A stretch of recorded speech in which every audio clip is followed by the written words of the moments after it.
11 Disember 1993. Cuba kita bayangkan, ia hanyalah sebuah pagi Sabtu yang biasa. Orang ramai sedang berehat di rumah. Tapi, tepat jam 1.30 tengah hari, satu dentuman kuat memecah kesunyian dan dalam sekelip mata, satu blok pangsapuri mewah lenyap begitu sahaja. Hari ini, kita akan singkap kembali tragedi yang telah meninggalkan parut yang sangat dalam, bukan sahaja pada landscape, tapi dalam ingatan seluruh rakyat Malaysia. Tak ada kata-kata yang betul-betul boleh gambarkan detik ngeri tu. Tapi, petikan dari seorang saksi ni, mungkin inilah yang paling dekat kita boleh rasa. Cuba bayangkan, anda berdiri di balkoni dan anda nampak bangunan jiran anda, rumah kawan-kawan anda, rebah menyembah bumi. Imej macam tu memang akan tersemat dalam fikiran sampai bila-bila. Sebelum ia dikenali sebagai tapak tragedi, Highland Towers ni sebenarnya satu simbol kemegahan. 3 buah blok pansapuri setinggi 12 tingkat berdiri gah di Taman Hillview Ulu Klang. Ia melambangkan gaya hidup moden dengan pemandangan Kuala Lumpur yang memang memukau. Lokasinya di lereng bukit itulah yang buat ia jadi sangat istimewa, sangat eksklusif. Ramai yang teringin nak tinggal kat situ, dari kalangan warga tempatan sampailah expatriate.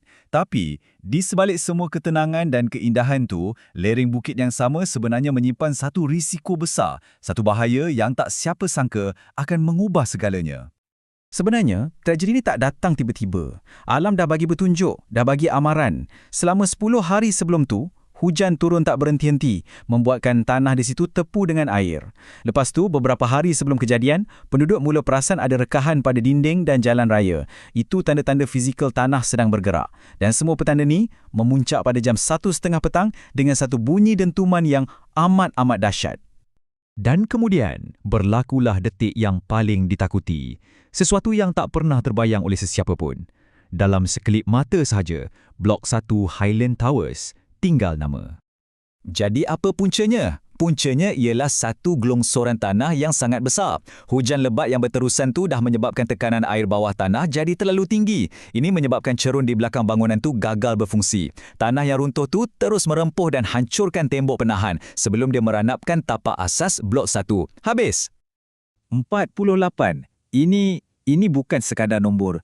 Cuba kita berhenti sekejap dan fikirkan. 48 nyawa. Mereka adalah ayah, ibu, anak, kawan, jiran. Inilah harga yang terpaksa dibayar dalam tragedi yang menyayat hati ni.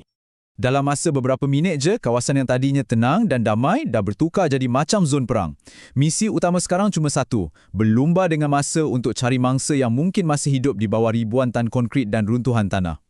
Skala operasi ni memang luar biasa. Pasukan penyelamat tempatan dibantu oleh pakar-pakar dari serata dunia. Tapi cabaran yang mereka hadapi, subhanallah, amat getir. Struktur runtuhan tu tak stabil dan ada risiko tanah runtuh lagi. Walaupun dengan segala kepakaran dan keberanian yang ada, hakikatnya sangat perit.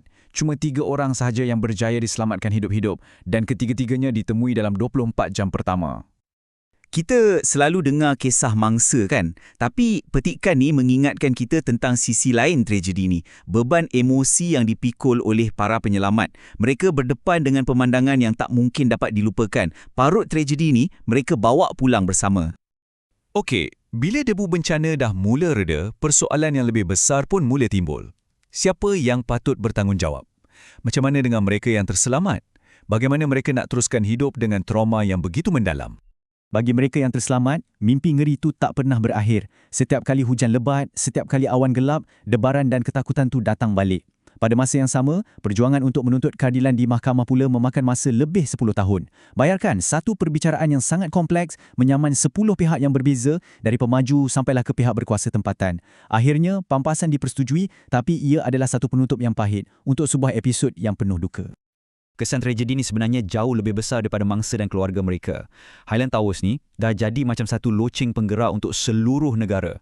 Ia memaksa kita semua untuk sedar dan berdepan dengan bahaya sebenar pembangunan di kawasan-kawasan berbukit. Dan di sinilah letaknya pengajaran paling penting. Tragedi Highland Towers ni, malangnya bukanlah satu insiden terpisah. Kalau kita tengok peta ni, kita akan nampak yang gelongsoran tanah ni sebenarnya satu ancaman di seluruh negara kita. Satu risiko yang terus terang kita sering pandang ringan dalam kegairahan kita nak membangun. Data ni mengesahkan lagi realiti yang menakutkan tu. Dalam tempoh lebih 30 tahun, hampir 600 kematian. Itu bermakna, secara purata, hampir 20 nyawa melayang setiap tahun disebabkan tanah runtuh sahaja. Angka-angka ni, ia bukan sekadar statistik tau. Ia adalah amaran berulang kali yang kita tak boleh abaikan. Dan carta ni punjukkan dengan jelas kenapa. Tengok ni, lebih separuh, 55% insiden berlaku di kawasan berbukit. Inilah zon konflik, di mana keinginan kita untuk dapatkan pemandangan yang cantik bertembung secara langsung dengan hukum alam. Dan akibatnya, boleh membawa maut. Sebagai tindak balas, kerajaan pun memperkenalkan Pelan Induk Cerun Negara. Ini bukan sekadar satu dokumen biasa, ia adalah satu perubahan dasar yang besar yang memperkenalkan langkah-langkah yang lebih konkret. Contohnya, sekarang wajib untuk buat penilaian geoteknikal yang sangat ketat sebelum mana-mana projek di lereng bukit boleh diluluskan. Tujuannya cuma satu, untuk pastikan tragedi macam ni takkan berulang lagi. Sekarang, lebih 3 dekad dah berlalu. Apa yang tinggal hari ini? Dan yang lebih penting, apakah pengajaran yang masih relevan untuk kita semua? Di sebelah kiri, sebuah ikon kebanggaan pada zamannya. Di sebelah kanan, inilah realiti hari ini. 2 blok yang masih berdiri itu dah jadi macam rangka konkrit yang usang, ditelan oleh hutan menjadi tugu peringatan yang sunyi dan menyeramkan. Ia adalah parut fizikal yang ditinggalkan oleh sebuah tragedi. Dulu ada perancangan untuk bina sebuah taman memorial di tapak ni. Tujuannya untuk memberi penghormatan kepada 48 nyawa yang telah terkorban. Tapi selepas bertahun-tahun, ia kekal sebagai satu janji yang belum ditunaikan. Tapak ni seolah-olah terperangkap dalam masa, sama macam kenangan pahit mereka yang terlibat. Ini membawa kita kepada soalan terakhir dan mungkin yang paling penting. Sekarang dah lebih 30 tahun berlalu dan pembangunan di kawasan-kawasan Cerun masih giat dijalankan. Betul, kita dah ada plan induk. Kesedaran pun mungkin lebih tinggi.